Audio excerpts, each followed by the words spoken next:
Hey everyone, welcome to Founders 365 with me, Stephen Haggerty. Today I am joined by the founder of Paradigm Consulting, Mr. Pete White. How are you today, Pete? I'm good, thanks. How are you? I'm good. And I just noticed as soon as I press live, the sun has just gone right in your face. It really has. It's before that, it was fine. And then as soon as I press record, it went in your face. But we're power through. I'm sure you can handle it. Yeah, it's all good. So lovely to have you on the show. It's been a long time in the making, like we said before. I would, first question, as always, is just give me an overview of who you are, what you do, and we can just go from there. Yeah, so Paradigm Consulting, basically, we are mental health kind of training and consulting. So the idea is that we go into usually kind of corporate settings. We talk to the management and the HR there, and we'll put some kind of bespoke in place. So we do a lot of training work around mental health awareness, mental health first aid. We do kind of policy work, so kind of make sure that they know how to look after their staff, and if something goes wrong, what they're going to do about it. We've only been going since October, and it's been absolutely amazing. It's been fantastic. It seems like you've really hit the ground running, managed to speak to the right people, and it's obviously a service and product, whatever we want to call it, that people are really wanting, right? Yeah, and especially right now with everything that's going on, there's a lot of focus shifting onto mental health because people are spending days and weeks on their own at home. So you've got a lot of isolation and kind of loneliness. You've got stress. There's a lot of anxiety about the future. There's a lot of kind of depression stuff going around about, people haven't got what they had before, they haven't got the same comforts and assurances. So yeah, it's kind of, for me, I see now as a really key time to get out and do what we do and to spread the message. Yeah. And you said a term there, mental health first aid. And this term probably, I'm guessing, wouldn't have been around maybe 3 years ago, 5 years ago. To be honest, the first time I heard it, I think, was through you in terms of that specific phrase. Yeah. Is that something you came up with, or is that a new thing? Yeah, it's been around for, I don't know, I want to say about 7 years. Okay. And it's kind of, it's only kind of come into being in a much more powerful sense in the last kind of 3-4 years, really. And the entire idea really behind it is that your mental health is just as important as your physical health when it comes to looking after it. And if something goes wrong, to getting some support with it. And the entire idea behind it is that if someone's struggling, and that might be just, they're having a really shitty day and they just need somebody to talk to and vent off, all the way down the line to, this person's in crisis and they need immediate support now. Giving people the skills and knowledge to do that, because a lot of people, if they were to sit down with somebody and this is something that's happened to me several times now, and the person said, so I'm going to kill myself. And a lot of people would go, oh my God, I don't know what to say. I'm going to say the wrong thing. And I get that. It's a really scary thing. So it's saying, right, okay, this is how you might respond to that. This is how you progress. This is how you can support them. And honestly, it's been amazing to see the impact and to get the stories back after deliver training. There's literally been lives saved because of what we do, and for me, that's just amazing. There's no better reward than that, really, is there? Exactly. It's worth more than any money in the world. I actually consider myself fortunate that I've been in a position to prevent 2 suicides now. And although they're really hard things to go through as somebody supporting someone, it's quite emotionally draining to sit back and go, Jesus, I've actually saved a life because of that. That's just amazing.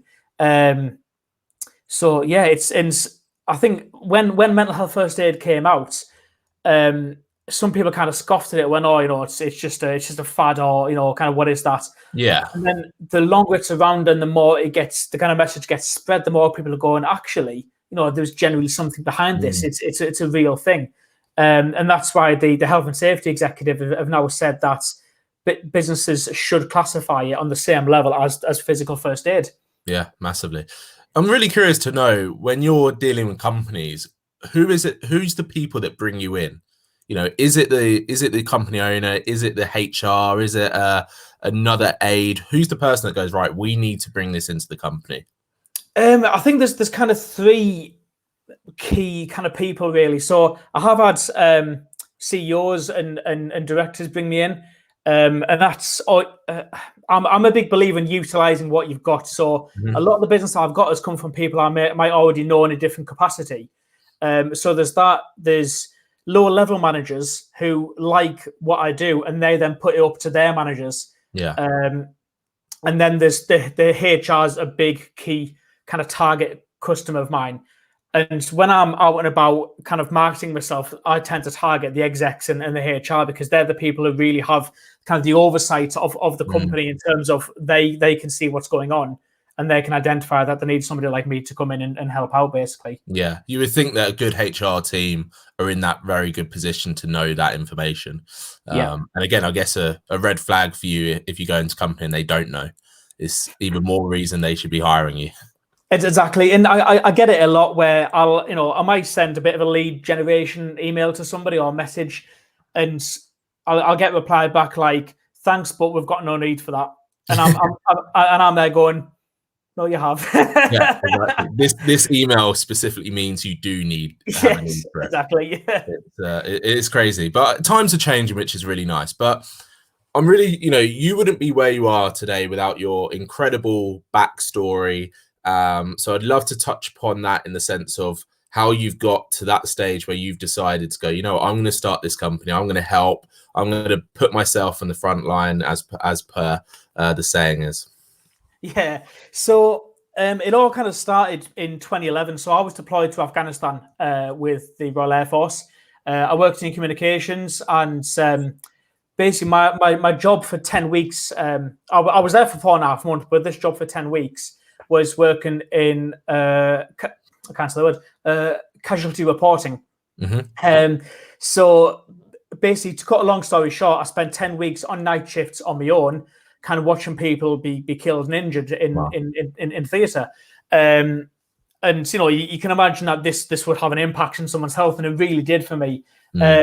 So I was diagnosed with post-traumatic stress disorder and severe depression in 2016. And at one point, I was actually having psychotic episodes as well. So I was literally losing touch with reality, which was almost my brain's way of trying to protect me. Yeah. It was actually doing the opposite, but bless it tried. So at one point, I was suicidal, and I had tried to hurt other people because there was one time when I was driving my car on my base. I saw a guy, and my head just went, "He's a terrorist, him." And I went, "Oh, okay." Then so I tried to run him over, but this made total sense to me at the time, and it wasn't until afterwards I went, "Hang on a second, yeah, something's not right." Yeah. So yeah, and I was kind of in really in depth, in a lot of detail, planning a trip to fly into Syria because this was 2015, and this was when ISIS were really at their peak of doing their thing. Yeah. And I was spending my time on the dark web, and I was researching weapons and tactics and body armor, and where would be best for me to actually fly into and do this. And it wasn't until many years after that, well, I say many years, probably about 2018, that I actually openly admitted to people that this was a suicide mission. So I planned to go do this, but I knew and wanted to die in the process. And that was really when things started changing. That's when my kind of mental health care team started to kind of wake up and go, actually, this isn't just kind of low mood like they've been calling it for years. Yeah. So then that's when, things like there was certain therapies like EMDR, which is a specialist PTSD therapy, and my medication changed, and I kind of had a lot of CBT counselling. When that stuff really started to kick in, I had quite a drastic and quite a quick improvement. Within the space of 6 months, there was a big improvement. And that's when I kind of just sat up and I went, I've been ill for 7 years now, and I've relied on other people to try and help me, which absolutely people should look for help. But at the same time, I realized that it was up to me to help myself as well. And it was my responsibility to take charge of my life. So then I got into the whole personal development world and coaching world. And I think all those things compounded just completely changed my life beyond any recognition. So it was after that, and I was kind of, I'm at a point now where I'm kind of 95% symptom free. There's still some anxiety stuff there, and that kind of thing. And like, November is quite a tough month for me because of various things. And I was just like, I really want to work in a job where I can help other people. You know, I was working in IT at the time. I'd left the military in 2017, and I was like, you know, I don't know what to do, kind of thing. And I was just having a chat about it with my wife, and I said, you know, kind of, this is what I want to do. I want to be able to help people with their mental health, but not directly, not as a therapist. You know, I want to teach people how to support others, and that's this kind of thing. And we just kind of we realized that it was a consultant that I was describing. So I was like, okay, how do you do that? And I just started digging, and I took a coaching qualification, so I learned how to really listen to people and explore kind of what's going on for somebody on a psychological level. And then but a paradigm was kind of was born out of the fact that when I was in the military, the way that my chain of command handled me was really quite poor. You know, I was accused of faking it, and I was accused of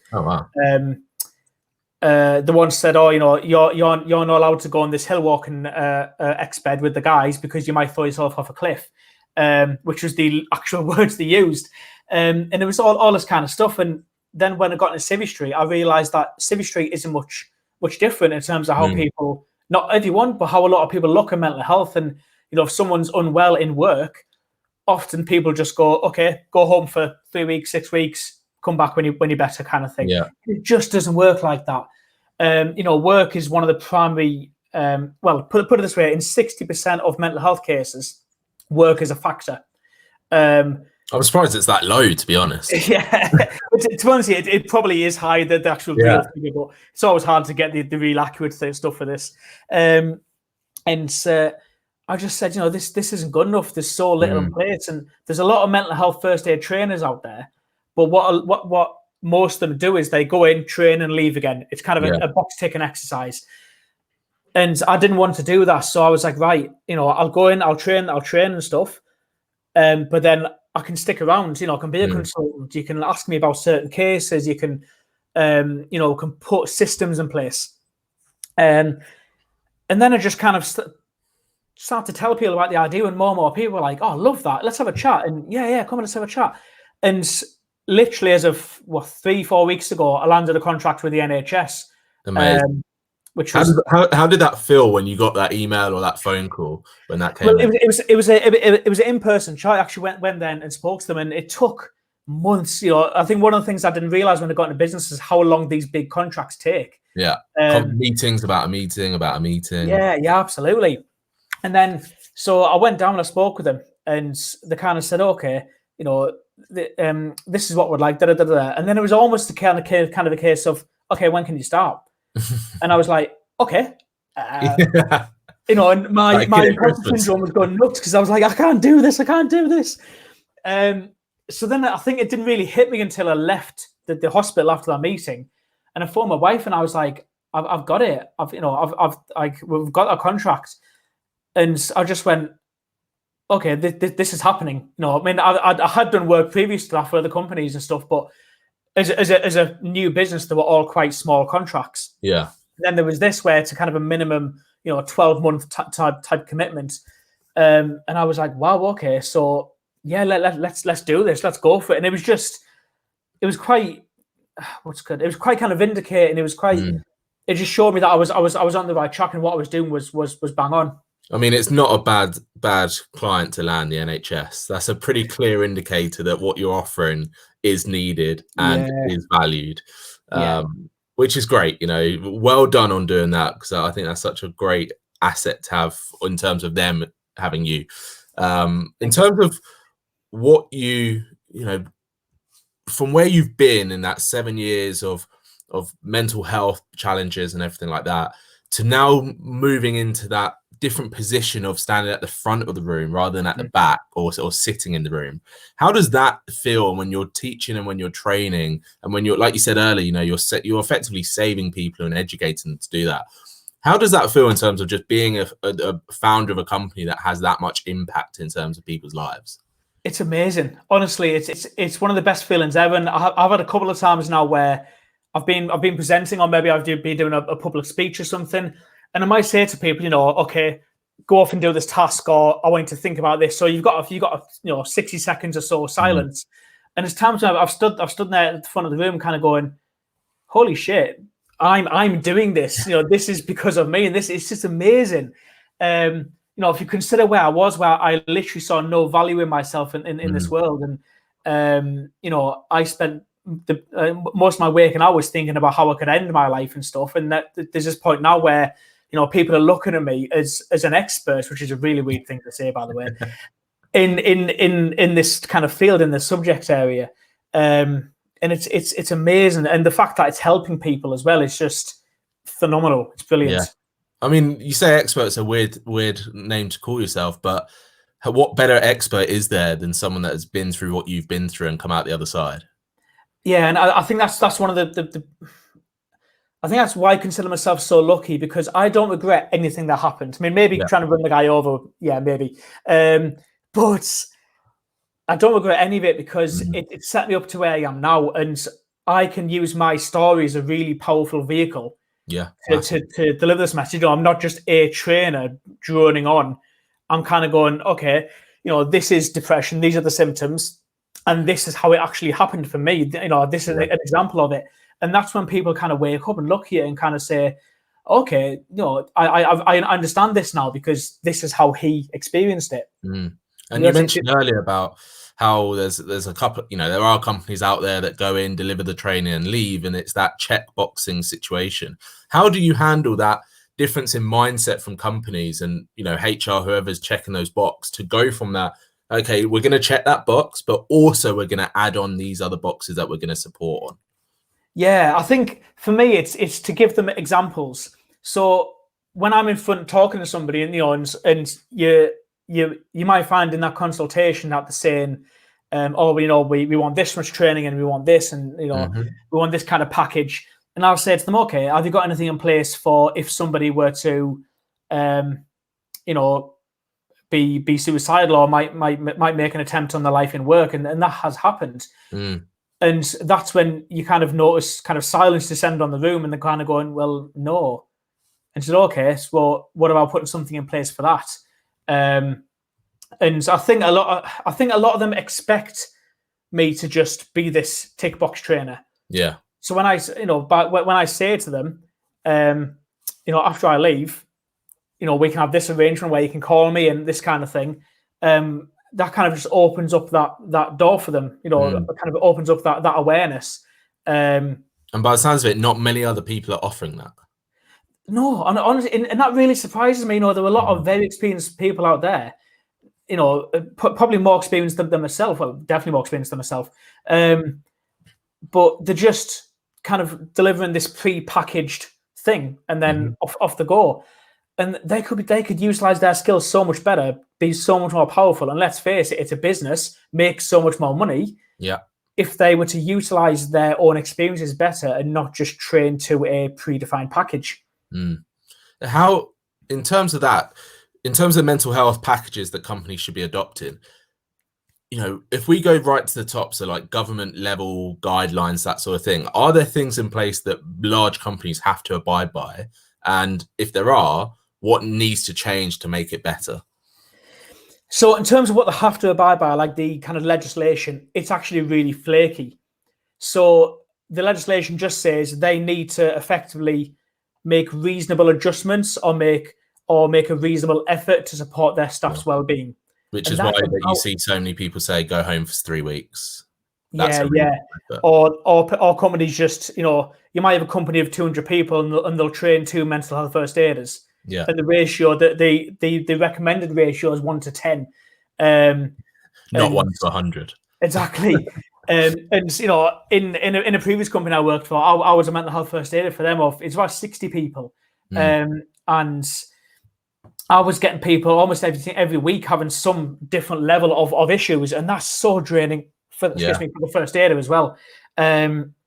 So yeah, it's in terms of what needs to change. I think it's an awareness of the sheer scale of what's required, and just how much of an impact mental health has. Because and how broad that word is as well, the words are mental health. Yes. Because I think 5 years ago, it was people were very not narrow-minded, but even advertised it was quite a narrow-minded field in terms of like depression and those sort of thoughts. When actually it's so large now, the scope of even from like people's relationship with food and how that's dealt with in an office, all these kind of options that it's just going to get bigger as we become more aware, and as I think people become more honest with employers and with themselves. All these issues are just going to get bigger in the terms of what we can do, which is great for your business because it's like a never-ending scope. Yeah, absolutely. It's I think it's when you kind of give people some of the stats about it. So, for example, 75% of people who are suffering with a mental illness will not be diagnosed and they won't get any support. Yeah.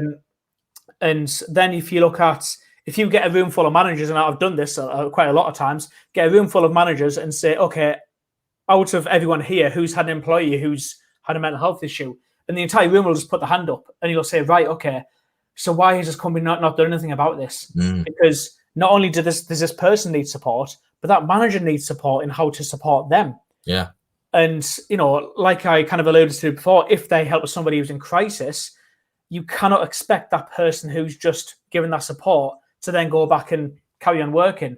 It can't happen because they need time to go and process this and ideally get some support themselves. So it's a full circle thing. And that's why I always talk to companies about putting kind of foundations in place and building on the foundations. Because if you just do a mental health first aid course for 10, 16 people and then leave, there's no foundations. No. Like you said, it's that checkbox. They've done it. It's the same as a normal first aid course. Great, CPR. But if someone fell over in front of you, needed it, are you going to be able to use it? That sort of education. That brings me on to a really good question that I would love to find out is, we talk about that cycle of help. How do you ensure that you're making yourself, at that peak and at that best state to be able to help and deliver others? Because it must be quite draining on you sometimes. Yeah, it can be. I mean, certainly because of the position I'm in, and I've published a book on mental health and I do these talks. I quite often get people approach me for, just for a conversation about their mental health, and I love that. But not long after starting, I noticed my own kind of mental health dipping a bit because it was taking its toll. So I've got a few systems in place. So I've got a coach myself, and sometimes I just verbally vomit all over my coach. Bless her, I pay for it, but still, she just sits down and just go blah. I've also got a what's the word? Counselling supervisor. So it's basically somebody I pay just to be kind of on the end of the phone, but they're a qualified counsellor. And I can just verbally vomit on them, but they can kind of help me work through it on a psychological basis. What's really important for me personally, and I preach this from the rooftops to everyone who wants to know, is I have quite an effective care plan. So it's literally 3 stages I've got written on my phone, so it's with me everywhere I go. And if I notice my health might be dipping, or I've had a hard day for whatever reason, I'll pull up my care plan. And level 1 might be things like walk the dog, meditate, go watch a movie. I don't know. Something super simple. Yeah, exactly. And level 1 is always just me. So it doesn't rely on anybody else being there. Then level 2 is other people. So maybe talk to the wife, talk to the coach, maybe, I don't know, call my counselling supervisor. And level 3 is when you're getting the medical professionals involved. So go back to the doctor, go back to, I've got a therapist who I can call and go have a session with, and all this kind of thing. And in what we're talking about, 3.5 years now, I've not had a full-on relapse ever. I've had a lot of triggers. I've had a lot of rough days, but I've never had a full relapse because that care plan's always caught me. And when you kind of put all those systems in place, you give yourself the best possible chance. And the other thing for me is just that awareness, that knowledge, because I've lived it. I know how to recognize some of the signs and symptoms and stuff now. Yeah, your awareness is like second to none. It's commendable, which I love. How is where you are now in this space of having a great business, doing what you love, helping people. Basically, if we talk about checkboxing again, you're like checking all the positive boxes in your life. How has just doing that had the impact in your environment with your family and friends? Because they must notice a huge difference in you. Oh God, yeah. It's really funny. You were like, nah, they didn't. When I was ill, I basically pushed everybody away. So I lost a lot of friends when I was ill. So now I'm on the other side of it. It's almost like through doing what I'm doing, I'm making a completely new set of friends. Don't get me wrong, there's still some old personalities there, guys who are all very close to my heart. And it's interesting because people are just interested in what I do and love asking questions about it, because I always look at mental illness like sex toys. Loads of people have them. Nobody talks about them. Yeah. Right. So when you got somebody like me who works in the area, if you talk about sex toys, you got like someone who works for Ann Summers, they're going to get asked loads of questions about that stuff. It's the same kind of thing. Exactly. And yeah, it's fantastic because people come to me for support. And I won't always say, okay, let's sit down and chat, because I've learned the hard way and over time that I cannot support everybody who approaches me. But I can say, okay, let's have a quick chat and then look at these avenues, kind of signpost people on. Yeah. And in terms of my wife, she's just incredible. I mean, she spent 10 years as a qualified counsellor herself. So she's kind of very much my almost my consultant. So as I'm working, I'll say, Kel, is this right? Yeah, okay. And we've got such a fantastic relationship because of our past experience and stuff. So with all marriages, we'll hit troubles and whatever else. Yeah. But because of the areas we work in, we're amazing at sitting down and talking it through. And I think working this job has really helped with that. Because we've I found firsthand just how powerful a single conversation can be. Yeah, I bet. So where do you want to take Paradigm? What's your big goal in terms of making where's this going to go? It's it's a scary thought almost, because it's so early days. And the way my head works, I'm kind of hyper up there. Yeah. So my absolute dream is to not so much franchise, but to have elements of Paradigm across the country. Yeah. Have kind of qualified trainers and consultants and stuff. You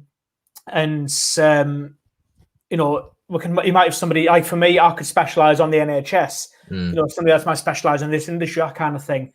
And what I'm doing at the moment is I'm putting together online learning courses, kind of automated, not automated learning. E-courses type thing. Yeah, exactly. And I that's just kind of going to extend our reach so much. And, I'm hoping to have that up in the next 2 or 3 weeks, where, anybody around the world could take our training and stuff. For me, that's just amazing. And that's where I'd really like it to go.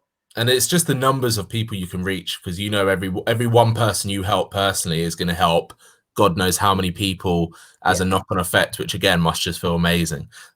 Which it's such a lovely conversation having with you because of where you've been from and now what you're doing. I can just see the passion and hear the passion in your voice. So again, kudos to you, Pete.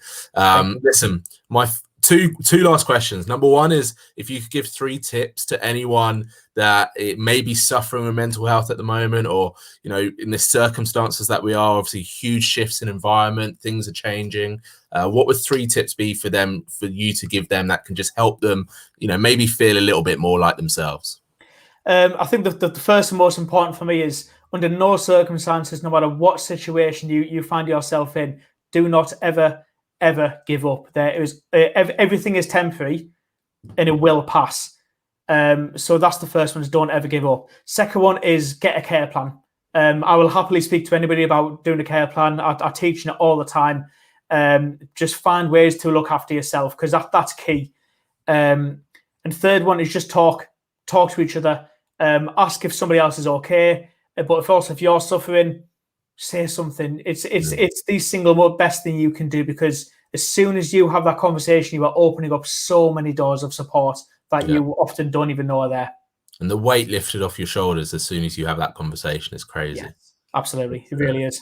It's unpredictable how much it weighs on people until they have that conversation sometimes. Yeah. But no, Pete, 3 fantastic tips as always. My last one is how can people get in touch with you then? What's the best way for them to get in touch?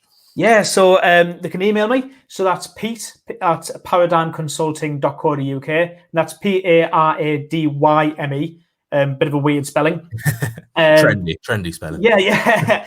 And also you can go on our website, paradigmconsulting.co.uk.